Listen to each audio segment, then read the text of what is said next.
गुरुजी के चरणों में सत सत प्रणाम। और आप सभी दर्शकों को मेरा सादर नमस्कार। मैं साध्वी आनंदी माँ दिव्याशीष आश्रम सुंदर नगर मंडी डिस्ट्रिक्ट हिमाचल प्रदेश में निवास करती हूँ। मेरा फ़ोन नंबर है 8219172304 8219172304। आज का वीडियो का टॉपिक है मेरे कि एक चतुर्मास चतुर्मास क्या होता है। बहुत साधकों ने मुझे फ़ोन में प्रश्न कर रहे हैं और यहाँ भी आते हैं प्रश्न करते हैं कि हमको कितने महीने ये नई भोजन पथ प्रणाली करना है, कितने महीने हम न्यू डाइट सिस्टम करना है। पहले ये बात अपने मन में धारण करिए कि जैसे कि हमारा ये नई भोजन पथा प्रणाली ये तपस्या सुमिरन का मार्ग है, ये एक आध्यात्मिक मार्ग है, ये एक साधना है। हाँ, इसको आपको कोई ट्रीटमेंट की कोई पथी थेरापी नहीं है कि कोई इलाज नहीं, कोई दवाई नहीं दिया जाता है। तो ये चतुर्मास क्या होता है? जैसे जैसे हम लोग सन्यासी हैं, सन्यास लोगों का भी एक पंथ, हमारा पंथ में भी चतुर्मास होता है। जैसे श्रावण महीना का गुरु पूर्णिमा के बाद जो हमारा 4 महीने होते हैं, इसको चतुर्मास बोला जाता है। ये 4 महीने में हम सन्यासी लोग, संत लोग, ऋषि मुनियों ने बहुत साधना करते हैं। ये 4 मास बहुत महत्वपूर्ण होता है और ये 4 महीने में जो जो जो ये संकल्प करते हैं और साधना को करते हैं तो उसको उसी फल मिलता है। तो इस 4 महीने में बहुत लोग अनाज छोड़ देते हैं। ऐसे भी मतलब तपस्या सुमिरन का मार्ग कोई अपना नहीं रहा है, तभी भी हमारा संत लोगों में से अनाज छोड़ देते हैं, लेकिन पका हुआ भोजन नहीं छोड़ते हैं। वो लोग को मतलब इतनी विश्वास नहीं हो पाता है, जबकि हमारा शास्त्रों में लिखा गया है, हमारा पूर्वजों ने, ऋषि मुनियों ने, मानु शतरूपा, राम भगवान और हनुमान भगवान सभी ने यही जंगल में जो होता है उसी को उसी रूप में, अस्तित्व ने जो दिया उसी को उसी रूप में ग्रहण करते हैं। लेकिन अभी जो पका हुआ का एक सिस्टम चल पड़ा, उसी के ऊपर सब कोई चल पड़े हैं। लेकिन अगर हम चतुर्मास करेंगे, 4 महीने आग में पका हुआ भोजन छोड़ देंगे, मिल्क प्रोडक्ट छोड़ देंगे, नशा बीड़ी सिगरेट नॉन वेज तो पूरी जीवन छोड़ना चाहिए ये सब चीज़ें, और बाकी मैदा चीनी टाटा समुद्री नमक ये सब त्याग करना है। और लेना क्या है? लेना ये है कि हमको माँ प्रकृति ने जैसे जिस रूप में हमको देते हैं, जैसे दूसरे पशु पंछी अपने मौज मस्ती में जीते हैं, जो उनको आहार दिया जाता है उसी को उसी रूप में वो लोग ग्रहण करते हैं, ना कोई शिकायत करते हैं। जैसे कि कुत्ता कब बीमार हो जाता है तो वो तो अपनी भोजन तुरंत छोड़ देता है और घास खाने लग जाता है, और जब उसको उल्टी कर देता है, घास खा के उल्टियाँ कर देते हैं, बमन कर देता है, फिर जब ठीक लगता है तभी अपनी आहार लेता है।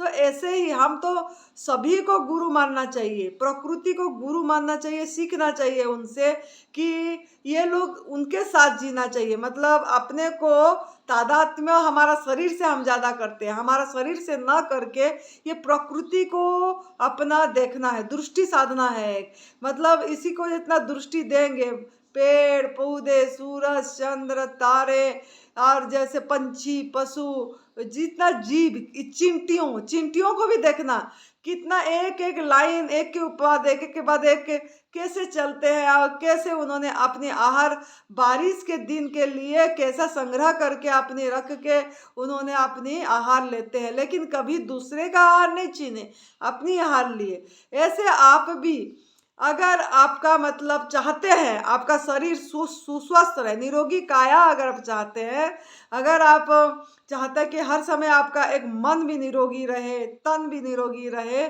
तो आपको अपना आहार लेना पड़ेगा, अयोग्य आहार को अपना छोड़ना पड़ेगा, पका हुआ भोजन छोड़ना पड़ेगा, और जितना हो सके क्या करना है? साधना करना है, ध्यान करना है, उपवास करना है, लंघन को बढ़ाना है, लंघनम परम औषधम। ये चतुर्मास में आप गिनती करना चाहिए कितना दिन आप निर्जला करें। 4 महीने में आप कितना दिन निर्जला कर पाए, कितना दिन लंघन को बढ़ा पाए, और कितना दिन आप तप करके आपका क्रोनिक डिजीज को ठीक कर पाए। अगर आप इसी तरीके से देखेंगे, करेंगे, तो आपको देखना सफलता प्राप्त होगी। लेकिन आप अपनी कॉपी में लिखना है कि आज हमने निर्जला करे, आज इतने घंटे हमने लंघन करे, इसके बाद हम जूस पे रसाहार में कितने दिन रहे, क्योंकि आपको कक्षों को बढ़ाना है, ना कि कक्षों को पीछे लेना है। कक्षों को बढ़ाना होगा तो आपको अपने साथ रहना पड़ेगा, अपने को ध्यान देना पड़ेगा। आप ले क्या रहे हैं दिन भर में, क्या अपने ये गटर में डाल रहे हैं, मतलब ये पेट में क्या क्या डाल रहे हैं। तो अगर सावधान रहेंगे तो कर पाएंगे, अगर नहीं सावधान रहेंगे तो कभी भी नहीं कर पाएंगे। इसलिए ध्यान उसी को बोलते हैं, सावधानी को।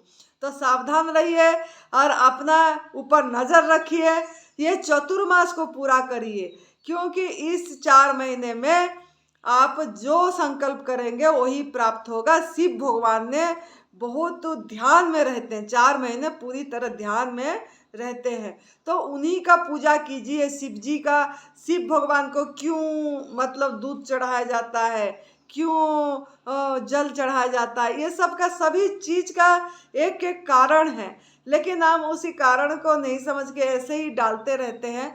तो अपने आप को थोड़ा, अपने मन को पूरी तरह से संकल्प करके इच्छा शक्ति को जागृत करिए, उत्साह अंदर से लाइए और भोजन प्रणाली को परिवर्तन करिए। अगर आप भोजन परिवर्तन करेंगे तो आपको कोई कुछ नहीं करना पड़ेगा, सब चीज़ अपने आप होता चला जाएगा।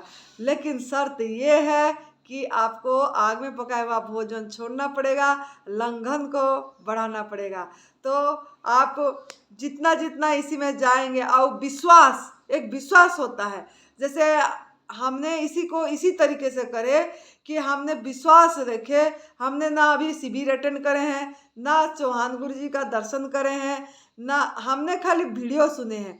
तो आपको भी यही करना पड़ेगा, अपने समय को बांटना पड़ेगा। और जितना हो सके न्यू डाइट सिस्टम बीबी चौहान जी का जैसे ऑरेंज कोटी का चैनल है, उसको सब्सक्राइब करिए। और उन्होंने जो बताए हैं, उनका 30 साल का अनुभव, काफ़ी लोगों का अनुभव उसमें है। तो आप सुनिए, सुनने से बल मिलती है। तो आप सुनेंगे तो इसको कर पाएंगे, नहीं तो नहीं कर पाएंगे। तो आपके अपने के प्रति कृपा करना है। 4 कृपा है, शास्त्र कृपा, गुरु कृपा, ईश्वर कृपा, आत्म कृपा। शास्त्र कृपा तो हमेशा है, गुरु कृपा भी हमेशा है, और ईश्वर कृपा भी हमेशा है। लेकिन आत्म कृपा करना है, आपका अपने के ऊपर कृपा करना है। करो और पाओ मतलब आत्म कृपा का मतलब क्या, अपने आप को प्रयत्न करना पड़ेगा, पुरुषार्थ करना पड़ेगा खुद को। अगर पुरुषार्थ करेंगे फिर आपको इच्छा ही नहीं होगी, पका हुआ भोजन करने के लिए इच्छा ही नहीं होगी। देखने से आपको लगेगा ये लोग क्या भोजन कर रहे हैं, ये दिन भर में क्या ले रहे हैं, ऐसे आपको होगा। जब आप आपके ऊपर कृपा करके ध्यान में बैठेंगे, प्रार्थना करेंगे, शक्ति मांगेंगे प्रभु को कि हमको किसी भी तरह ऐसा शक्ति दीजिए और हम ये आग में पकाया हुआ भोजन छोड़ पाए। तो धीरे धीरे आगे बढ़ना है, ना पीछे जाना है, जीवन शैली बनाना है इसको। बहुत लोग क्या करते हैं, 2 महीने करते हैं, 3 महीने, 4 महीने कर लेते हैं, फिर कब खाएंगे पका वाला भोजन। बस यही प्रश्न होता है कि 4 महीने के बाद खा पाएंगे क्या। तो आप अपने आप को थोड़ा देखिए, जब इतना साल भोजन करके ही तो यही आपका हाल हुआ, तो अभी आप इस भोजन के पीछे क्यों अपनी आसक्ति बढ़ा रहे हैं। आसक्ति को छोड़ना पड़ेगा, मोह को छोड़ना पड़ेगा। मोह क्या है, हमारा अज्ञानता ही मोह है। तो ये अज्ञानता को दूर करना है आपको, और अपने खुद पुरुषार्थ करना है। खुद पुरुषार्थ करके मोह इसी में करिए, भजन में करिए, सुमिरन में करिए। हमको इतना भजन करना है, हमको सुमिरन ध्यान करना है, इसी में मोह आसक्ति करिए, ना कि खाने में आसक्ति करिए। जितना आप आसक्ति खाने पे करेंगे, आपका मन के ऊपर ज़्यादा प्रभाव पड़ेगा। तो जैसा लेंगे अन्न ऐसा होगा मन। इसीलिए आप अपने आप सावधान रहिए, और जितना हो सके आग में पकाया हुआ भोजन नहीं लेना है। 8 घंटा उठते ही निराहार रहना, ना खाना ना पीना, एनिमा करना है। दिन में 3 बार पहले पहले कर रहे हैं तो, नहीं तो 2 बार दिन में करना ही करना है। और अपना शरीर की शुद्धिकरण करना है। जितना जितना शरीर शुद्धिकरण होगा उतना उतना आप आगे बढ़ पाएंगे। तो आप चतुर्मास का ध्यान दीजिए। ये 4 महीने को एकदम एक आध्यात्मिक उन्नति के लिए कीजिए, ना कि रोग नाबूदी के लिए। रोग नाबूदी के अपने आप हो जाएगी, ये बाई प्रोडक्ट है। तो आध्यात्मिक उन्नति करना है तो निर्जला करिए। 4 महीने में जितना हो सके निर्जला करिए, गिनती करिए और अपने आप को आगे बढ़ाइए। तो आप बहुत स्वस्थ रहेंगे, मस्त रहेंगे, बहुत खुशी होगी, सोच बदल जाएगी, विचार बदल जाएगी। तो आप लोग करिए और प्रसन्न रहिए, खुश रहिए, आनंद में रहिए। जय तंदुरुस्ती, जय तंदुरुस्ती। आभार।